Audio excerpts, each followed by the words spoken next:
जय श्री राधे गोविंद। हमारी किशोरी जी हम सब पर अपनी कृपा बनाए रखे।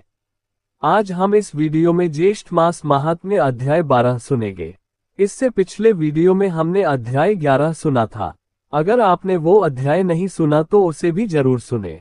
और आज हम इस अध्याय 12 में अश्वमेध यज्ञ वर्णन सुनेंगे।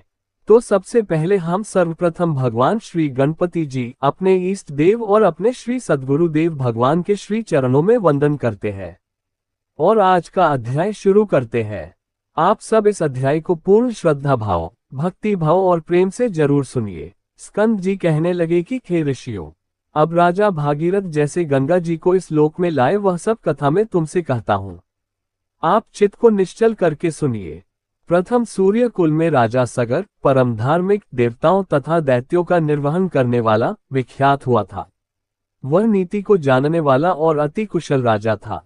अयोध्या को अपनी राजधानी बनाकर पुर के समान सातों द्वीपों की रक्षा करता हुआ वह राजा समस्त पृथ्वी पर शासन करता था। अपने और पुत्रों के समान प्रजा का पालन करता था और शेषनाग के 1000 फनों के समान उसके 60,000 पुत्र थे। राजा सगर के 60,000 पुत्र समुद्र के समान विख्यात और बड़े पराक्रमी थे। बल में वायु के समान, बुद्धि में बृहस्पति के समान, धनुर्धारियों में भीष्म के समान और तेज में सूर्य के समान थे। राजा सगर के 60,000 पुत्र समस्त विद्याओं में कुशल तथा धर्म में परायण थे। ऐसे 60,000 पुत्रों सहित राजा सगर ने अश्वमेध नाम वाला बड़े प्रसिद्ध यज्ञ को प्रारंभ किया। राजा सगर ने ऋषि वशिष्ठ की आज्ञानुसार और उनकी सहायता से विधिवत संकल्प करके यज्ञ का घोड़ा छोड़ दिया। अनेक सेनाओं से सुशोभित सेनाचरों तथा वीर पुत्रों सहित यज्ञ का घोड़ा, जिसकी रक्षा के लिए राजा सगर के 60,000 पुत्र थे, चल पड़ा।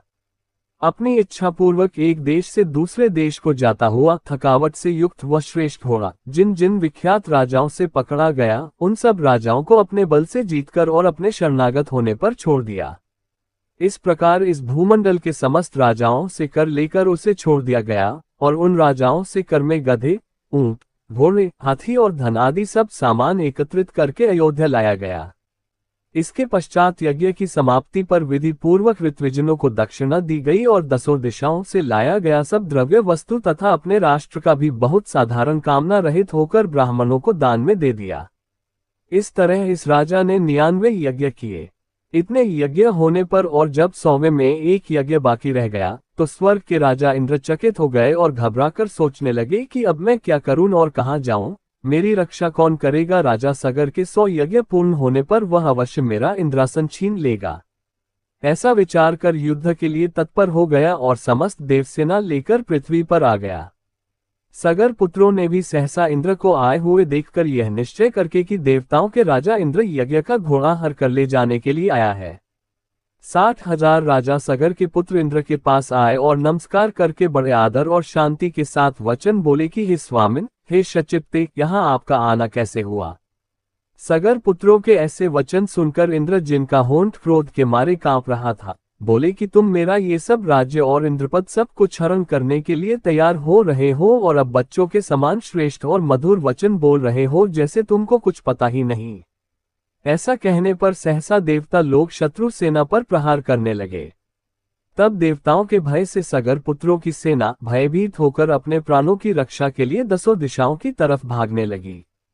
सगर पुत्रों ने भी युद्ध आरंभ कर दिया और भयप्रद तुमुल युद्ध आरंभ हो गया। वीर लोग बाणों से बाण, शस्त्रों से शस्त्र का प्रहार और निवारण करने लगे। युद्ध के कारण अति अंधकार हो गया और 10 दिशाएं बाणों से व्याप्त हो गई। अपने और पराये का कोई ज्ञान न रहा। इस प्रकार वे परस्पर युद्ध करने लगे। देवता लोग देवताओं को और सगर पुत्रों को मारने लगे। अपने पराये का कुछ भी ज्ञान नहीं रहा। फिर क्रोध से संतप्त होकर सगर पुत्रों ने दैत्यास्त्र को छोड़ने के लिए अपने धनुष पर चढ़ाया और ये देखकर देवसेना झट से भाग पड़ी। उस संग्राम में हाथी पर सवार केवल एक इंद्र और 60,000 सगर के पुत्र ही रह गए। ऐसा देखकर इंद्र उनके साथ युद्ध करने में अपने आप को असमर्थ देखकर वहां से भाग पड़ा।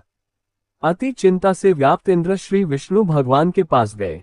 इंद्र के चले जाने पर सगर पुत्र और उनकी सेना अपने निवास स्थान को चली गई। उनको सगर पुत्रों ने स्वामी को गौरव के लिए बहुत साधन, वस्त्र और भूषण देकर प्रसन्न किया।